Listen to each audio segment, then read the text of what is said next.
Up first this evening, the opposition has launched a stinging broadside against the Andrew Holness-led administration, accusing the government of corrupt practices, rising crime and poverty levels. PNP President Dr. Peter Phillips was addressing the party's 81st annual conference this afternoon at the National Arena. TVJ's Andrea Chisholm was there and now reports. Are you ready, comrades? If you're ready, make I hear you say, wow! If you're ready to organize, say, wow! The wow factor whipping PNP supporters into a frenzy. Work, organize, win.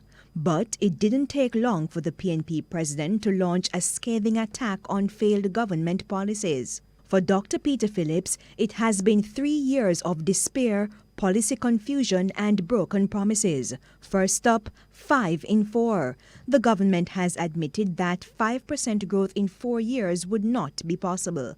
Growth is 1% and falling. Instead of prosperity, what we are seeing is an increase in poverty across the land. The latest poverty numbers tell us that more than 500 Jamaicans are trying to eke out a living on $250 a day. Another issue, crime. The people of Jamaica have seen 7 states of emergency in 21 months as murders and shootings continue to climb. And in that same time, we have had 2 ministers of national security, 3 commissioners of police, and we still can't get a crime plan that the country can line up behind. Dr. Phillips made reference to last week's extension of the state of emergency in Clarendon and St. Catherine. The government wanted a 90-day extension. After the opposition disagreed, both parties compromised on a 30-day extension to October 19. We tell them that we want the information about the number of people who get charged of those who are detained, about the number of gangs that them dismantling. But we also tell them we need to have a dialogue with the rest of the country. We agree, me and the Prime Minister, agree from January that we're going to meet with stakeholders. All know the meeting can't keep.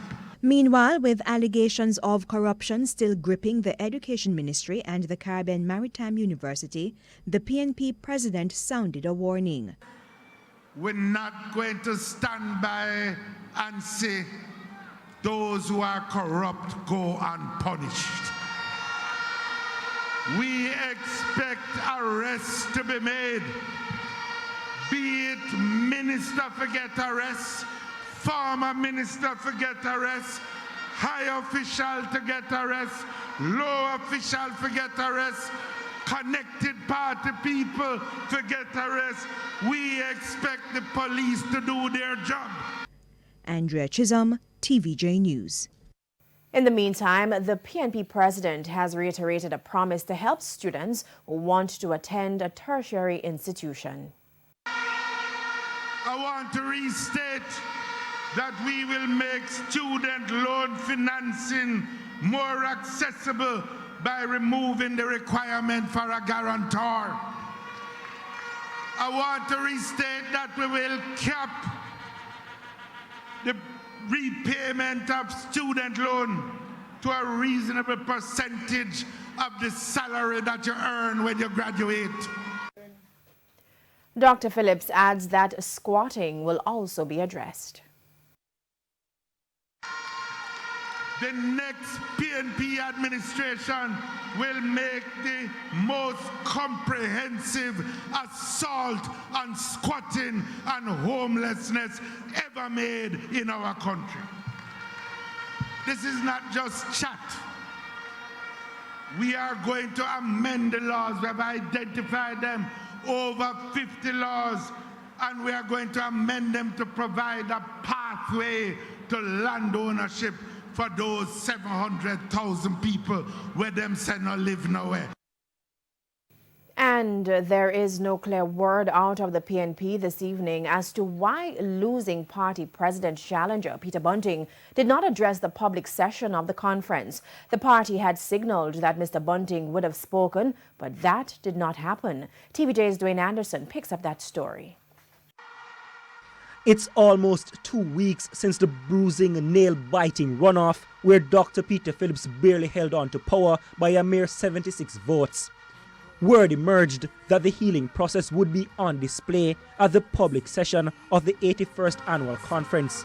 Losing challenger Peter Bunting would be on the platform to address party supporters.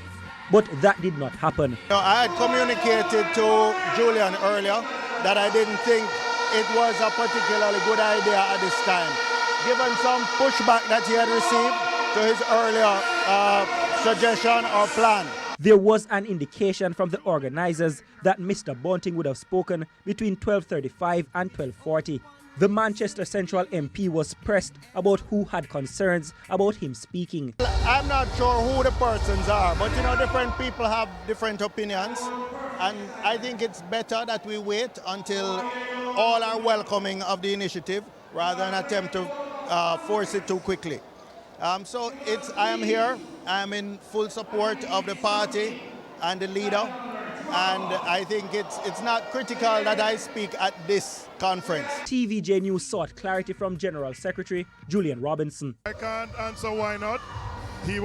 Comrade Bunting was offered an opportunity and he declined the opportunity. Mr. Bunting did tell us that the healing process will take time. Pseudo-unity, he further claimed, is not the way to go. According to Ronald Thwaites, the division runs deep. There's a wound that has not been healed. And it's a disrespect, I feel, unfortunately, that Peter Bunting is not being recognized for waking up the party and for the extraordinary ability and effort that he has brought to the core of the party. But at the beginning of his speech, the PNP president singled out Mr. Bunting. He was called to the stage. Comrade Peter Bunting led an intense and spirited challenge. I give him my respect and I salute him.